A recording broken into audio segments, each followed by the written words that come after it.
Cette semaine, le Burundi organise la compétition mondiale baptisée World Beach Volleyball Pro Tours Burundi Future 2025. Cela témoigne l'intérêt et la considération que les instances sportives internationales accordent au Burundi.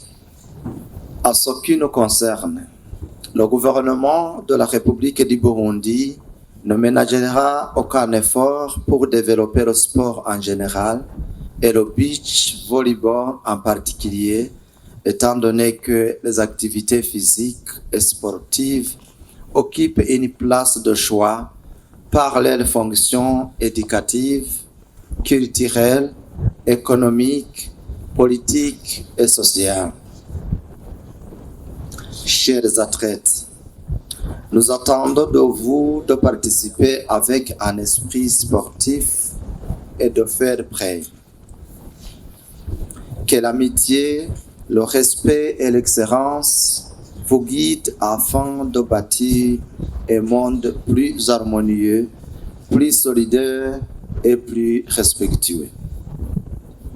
Distingués invités, tout protocole observé, mesdames et messieurs. C'est pour ces mots que je déclare ouvert le championnat du monde de beach volleyball baptisé World Beach Volleyball Pro Tours Burundi Future 2025. Vive le sport et ses valeurs. Je vous remercie. Que Dieu vous bénisse tous.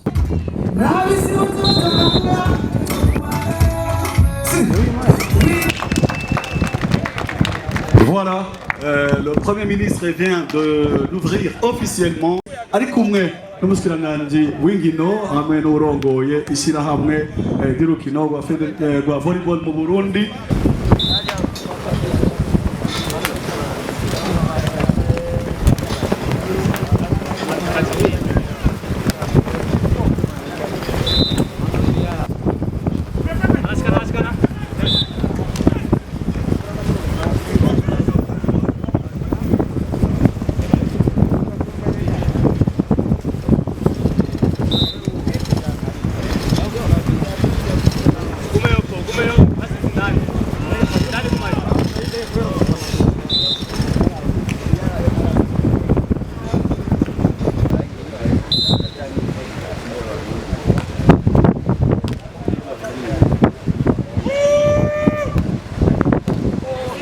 Okay, shot.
badukuriye gatoya ariko twaragerageje kugira imyitozo ikwiye turabona aho turwaye naho twoshobora kubatsindira ko twarakoranye imyitozo umwanya muto.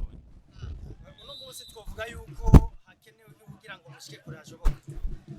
Hakenewe abadutera intege bakadufasha kudufasha tukagira les entraînements nyinshi kugira ngo ibikorwa byacu dushobore kubikoza. Machi bitangura biragoye twese twadutinyana. Seti ya mbere bayidutwaye gusa natwe twabona ko twabona ko baturegeye gusa. Indi seti twabonye ku manota twadugije ati reka dukosore ibi birashoboka. Cya birakunda Imana iranabidufasha. Ihiganwa mwatabonye intsinzi imbere y'abarundi n'abarundikazi mwumva mumeze gute? Ni ibintu bidasanzwe ahubwo umenga si twebwe tubishyize mu mutwe umenga si twebwe. Twabonye mugaruka mu inyuma hako muratsinda inguzanyo zari ziri hehe ku ruhande abafana bari ariko inguzanyo mukuru zari kugira mugaruke mu inyuma muze gutsinda baje.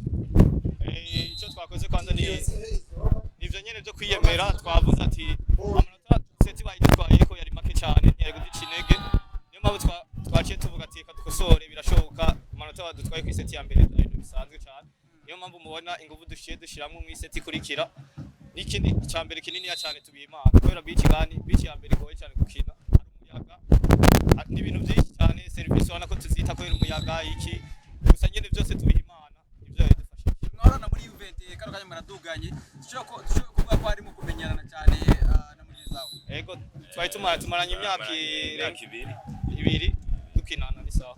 Ubutumwa ku barundi bakunda igihugu yanyu byo mutegeko igimo mu bikurikira muri zino ngiro. Cyambere kwanza niko dushikikira.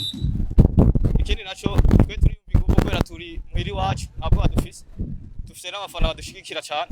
Bamwe batuba hafi ibindi byose bitega